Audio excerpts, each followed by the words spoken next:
A year ago, the Switch Successor was making headline after headline with promises of a 2024 release date, and we all see how that went.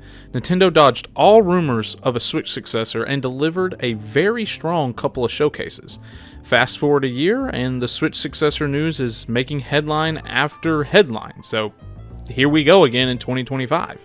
Now, Nintendo has already said the Successor will be announced this year. After all, the Switch is coming up on 8 years of retail relevancy, which is pretty wild for consoles.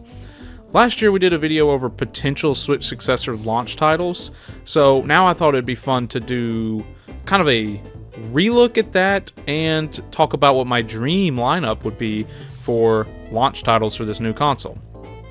So let's set the scene real quick. The Switch had these games on its day one launch: 1-2 Switch, Just Dance 2017, The Legend of Zelda Breath of the Wild, Skylanders Imaginators, Super Bomberman R, plus some digital titles. So I continually say anybody that's telling you that the Switch is going to launch with, or the Switch Successor is going to launch with some astronomical high number of A, quality titles, and B, quantity of titles, really hasn't been paying attention to how video game consoles really work, especially with Nintendo. I say that the N64 had one of the best set of day one launch titles ever, and it only had 2 games: Super Mario 64 and Pilot Wing 64. Yeah, Pilot Wing 64 is just that good. Now, if you expand to the launch window, which if you ask me, that's about 3 months, give or take, after the console's initial release. That may vary depending on who you ask, but within 3 or 4 months is going to be that launch window. The Switch added to its library Mario Kart 8 Deluxe, which to this date is still the best-selling Switch game. It also included ARMS and Splatoon 2. Then, of course, if you just go a little bit before Halloween, which I think that puts it at 7 months old, you would get Mario Odyssey on Switch, right? So that gave the Switch arguably the strongest year one of any console that I know of, with Breath of the Wild, Mario Kart 8 Deluxe, and Super Mario Odyssey. If there's a console you think had a better first year, go ahead and leave that down in the comments, and I'll take a look at it. But Breath of the Wild, Mario Kart 8 Deluxe, and Mario Odyssey is about as strong a 7-month debut I've ever seen from a console. So, what does a realistic day one look like for the Switch Successor? And what about that 3-month launch window? And finally, what does a successful year one look like for this successor? Well, for starters, let's ask the biggest question going into this console's release is, what is going to be its Breath of the Wild? I think there's 2 ways to look at this. A, what is going to be that game that gets released simultaneously on the Switch and the Switch Successor, like Breath of the Wild was. Breath of the Wild was pegged as the Wii U's shining glory, and it ended up being its swan song. So what game is going to get that honor, right? So there's 2 obvious choices here, and I say this because we don't know the release dates of the console or the 2 games in question. Those games are Metroid Prime 4 and Pokemon Legends ZA. Everything I've heard says that these games will both be Switch 1 titles. I had my doubts about Metroid Prime 4. I thought we'd get Metroid Prime 2-3 bundle on Switch during the holiday season last year, and then we'd get Metroid Prime 4 on the Switch Successor. But so far, we haven't got the 2 and 3 bundle, and Metroid Prime 4 does not have a release date, though it seems that it's going to be coming out on the Switch. So I would like to think it's going to get one of those simultaneous releases, and I really hope it does. For Metroid Prime 4's sake, I think it needs to be released on both consoles.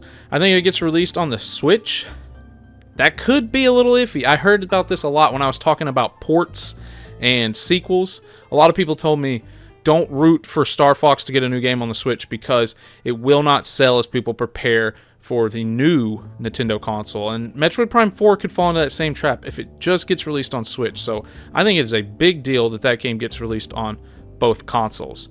Now, as for Pokemon Legends ZA, I think that game will do fine even if it's just a Switch title, but obviously I would hope that it also gets the simultaneous release, unless it gets announced here soon. I thought it was going to be a Q1 game, It still might be, I don't know. But the fact that neither of these games have release dates just seems suspicious enough that they might get released on both consoles. But here's the thing. Neither of these games really have that 10-ton gorilla weight like a newest Zelda. And don't get me wrong, both of these games would be welcome additions on the Switch Successor, but I don't think either of them is going to be that, oh my gosh, I need the latest Nintendo console, oh my gosh, Pokemon Legends ZA is a launch title, or Metroid Prime 4 is a launch title, but I do think they're welcome additions. If I were to go to the store, and let's say I'm buying a Switch back in 2017, and they're like, hey, here's Breath of the Wild, and here's Metroid Prime 4, it's going to be like, okay, my Switch is getting a lot of playtime. So that's kind of how I see it, is that these games both fulfill that simultaneous release that Breath of the Wild had, but I don't think either has the weight that Breath of the Wild had. And for what it's worth, I think Professor Layton is also a strong candidate to get one of these simultaneous releases, but that's level 5, not Nintendo, so I'm not really counting it in that Breath of the Wild tier. So if we look at what game could possibly rival the success and scale of Breath of the Wild, well, to me that's easy. It's the next 3D Mario game. Whether they call it Mario Odyssey 2, or whether they call it Mario Galaxy 3, or whether it gets a completely different name, which my guess is on a completely different name. I've said this in plenty of other videos. The only 3D Mario games to get sequels came out on the same console. What do I mean by that? 64, no sequel. Sunshine, no sequel. Galaxy sequel, Galaxy 2 was also on the Wii. So I don't think Odyssey is getting a sequel because we've waited till the next console. Now, I could be wrong, and I would love to have an Odyssey 2 with Cappy back, but Nintendo really doesn't like to do the same thing very often. I know Tears of the Kingdom kind of flies in the face of that, but with Mario, they're always changing up his mechanic, and for the longest time with Zelda, they did that too. Like Ocarina of Time and Wind Waker, completely different games. So I wouldn't be surprised if whatever this 3D Mario game is very different. And my only pause here is that we have not heard, I don't know about you guys, I've not heard word of this new Mario game. That's a little concerning to me, but the thing about it is, I think it'll just get revealed when they reveal the next console, because I don't think they're going to drop the new console without the next Mario game. I think they will be delayed together. So if the Switch Successor isn't ready, they'll delay the Mario game. And if the Mario game isn't ready, they'll delay the Switch Successor. That's my theory. Of course, I could be wrong, but I think there's a reason we don't have a release date for the Switch Successor, and we don't know anything about Mario. I think they're going to get revealed together. That's just my theory. So this next one, I always have a hard time explaining it, but I think it's obvious. It's the next iteration of games like ARMS, 1-2 Switch, Nintendo Land, Wii Sports, those kind of games that serve to show off the mechanics of the controller. They kind of appeal to a little more of a casual audience, and there's like great pack-ins for the console if Nintendo wanted to do that. I don't really know how else to describe it, because we don't know what the Switch gimmick, or the Switch 2, or the new console, we don't know what it's even going to be called, let alone what its gimmick's going to be, so it's hard for me to describe it, right? But Nintendo Land showed off the Joy-Con, 1-2 Switch obviously showing off the Switch, Joy-Cons, and then Wii Sports showing off the Wiimotes, right? So if we get a new controller with a new gimmick, you best believe there's going to be some kind of showcase game, even though I couldn't tell you at all what it's going to be, right? So when we look back at the other Day 1 titles, we have some familiar faces. Ubisoft doing Just Dance, Activision doing Skylanders, and Konami doing Super Bomberman R. Are any of these games going to lead you to buy a new console? Probably not, but Nintendo has to appeal to a wide audience, and these big developers did that with these safe titles. I'm not saying it's going to be these same three companies putting out the next game in these same three franchises, but I would say Just Dance does seem like a safe bet. Everybody loves Just Dance, right? They will probably try to have a couple of mass appeal games to make sure you can buy something that your kid would like, or any other traditional non-gamer consumer in your household. Personally, I think having a Lego game would would fulfill this spot, right? Like, the Lego games are super cool. You can play them with your kids. Everybody knows Star Wars, or everybody knows Harry Potter. So just whatever the next iteration of that would be, I would just throw a Lego title on it and slap it as a Switch 2 launch game, right? 2017 was also a weird year to look back on because Nintendo was still supporting the 3DS between Breath of the Wild and Super Mario Odyssey. That won't be the case this year, so we might get a really strong mid-year showcase as well, and not just bookends, right? Like we start with Breath of the Wild and we end with Super Mario Odyssey. There might be more goodies in between there, and I do expect those goodies to mostly be ports, right? But they're not supporting the 3DS, so they can just focus all their efforts on the Switch Successor. Even if the Switch gets games during that time, I'm sure the games will have simultaneous releases like we discussed. And their big first-party companies, or even second-party companies, if you want to call them that, are probably all working on Switch Successor games. So it's probably all hands on deck on the latest console moving forward. Now, naturally, I'm all in favor for Mario Kart 9. This franchise has gotten some weird entries since 8 released like a decade ago. It got the mobile app, Tour, I believe is what it's called, and the Toys to Life version, I think it was called Mario Kart Live. But 8 still receives frequent updates. I do think everybody is ready to move on to 9 when the new console gets here. I hear a lot of people saying Smash Brothers. I'm just going to be honest with you guys. I don't see it. Now, it's the hip thing to talk about. Like, oh, they're going to give us a new Smash Brothers. I don't know. Like, they've made it pretty clear they don't really want to do another Smash Brothers. I'm definitely not ruling it out because money kind of conquers feelings, right? So if they really want a successful fighting game on their console, they're going to push another Smash Brothers. But until I hear it, I'm not seeing Smash Brothers. I think we'll get Mario Kart 9. I think that's a guarantee. I don't see Smash Brothers. And let's keep that down that rabbit hole of games I don't think it's going to make this list. These are games that I hear people talk about, and I just don't see it. Now, if any of these games were to release on the Switch Successor, I would be thrilled. But I'm just letting you know, temper your expectations. I don't really see it happening. I don't think we're getting a new Zelda, especially something like Tears of the Kingdom, and I don't even think we're going to get a top-down Zelda. I don't think we're going to get Metroid Prime 2 and 3 bundle. That's a shame. I would actually really enjoy that happening so that I could play 1, 2, and 3 on the Switch. I don't think we're going to get a sequel to Kirby and the Forgotten Lands. That is probably maybe the most popular request I see on like Reddit boards and forum boards and YouTube comments is Kirby and the Forgotten Lands sequels. I'm right there with you. Kirby and the Forgotten Lands is probably my second favorite Switch game. I would absolutely love a sequel, but I don't see it happening. I don't see this game mentioned nearly as much, but it does come up. That's a new Mario Party game. Now, for a lot of these games, it's because they just got new entries. Like literally this year, half of those games probably got new entries. I also have low expectations for new Super Mario, or new Mario and Luigi, and a new Paper Mario game. I see a lot of hype for those two, and like I said, so many of these games just got games. Mario Party Jamboree, Echoes of Wisdom, and even Tears of the Kingdom is pretty new too. Mario Party, I think we just said Jamboree. Mario and Luigi just got a game that, apparently it reviewed pretty badly, so I don't think they're rushing to get a new one out. Though Paper Mario Thousand Year Door I think it sold better on Switch than it did on GameCube. So I could see them wanting to go back to traditional Paper Mario. I think that's a possibility, but I don't know how big of a rush they're in to get there.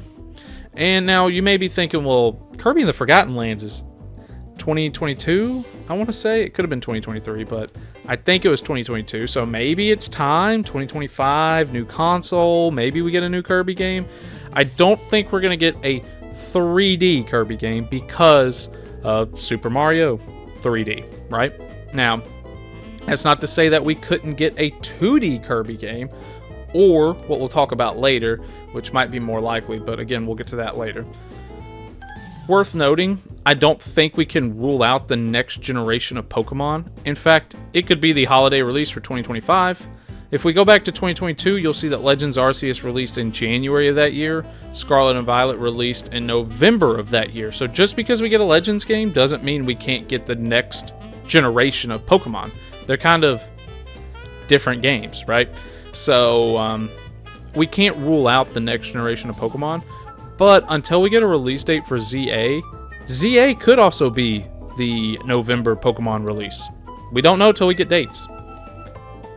So originally, I thought Deca Police and Dragon Quest XII were going to be releases for that release window. Unfortunately, as I just learned when I was making my last video, Deca Police and Dragon Quest XII just got pushed back to 2026, which is very unfortunate.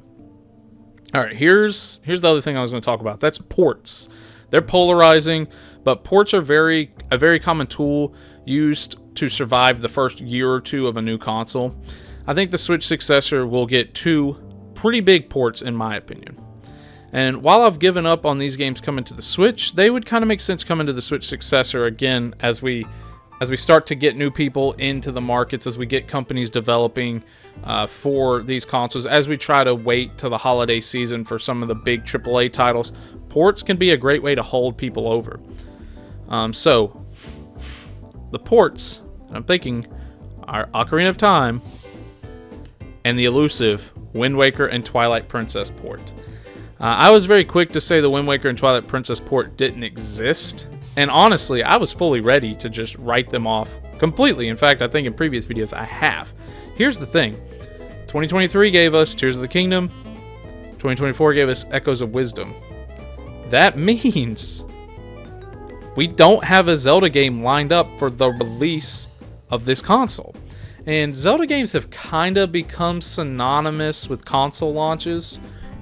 I don't know if the Wii U had one, but you know, Twilight Princess was on the Wii, if I'm not mistaken, and then Breath of the Wild, obviously, with the Switch. So it feels like we need a Zelda game at the launch, and I just don't see any new Zelda games. But Link has an impressive discography. Reach into your back pocket and pull out that Ocarina of Time HD port, or that Wind Waker and Twilight Princess port. Like, this may be the time.